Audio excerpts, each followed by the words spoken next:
Lambannya penanganan kasus tambang galian C di Alahan Panjang, Kabupaten Solok, Sumatera Barat, kini menjadi sorotan publik. Meski penyidik Kejaksaan Tinggi Sumatera Barat telah turun langsung ke lokasi tambang, proses hukum terhadap perusahaan yang diduga terlibat justru dinilai mandek dan tidak transparan.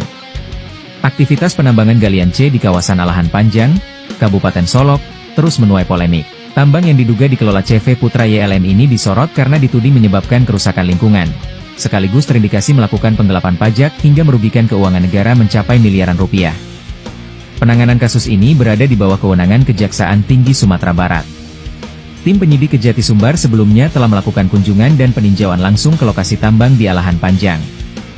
Namun, hingga kini, hasil kunjungan tersebut belum diikuti dengan langkah hukum yang jelas. Tidak ada penjelasan terbuka kepada publik terkait perkembangan penyelidikan, status perkara, maupun potensi penetapan pihak yang bertanggung jawab. Lambannya proses hukum ini memicu kekecewaan di tengah masyarakat.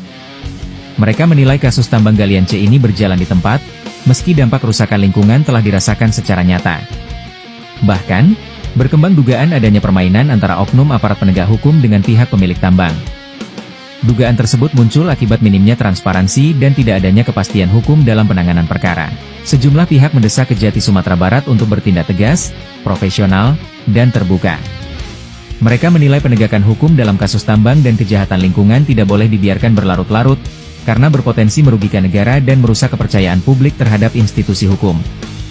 Hingga berita ini diturunkan, Kejaksaan Tinggi Sumatera Barat belum memberikan keterangan resmi terkait perkembangan penanganan dugaan penggelapan pajak dan kerusakan lingkungan akibat aktivitas tambang galian C di Alahan Panjang. Publik pun masih menunggu kepastian dan langkah nyata agar proses hukum berjalan secara adil, transparan, dan sesuai harapan masyarakat.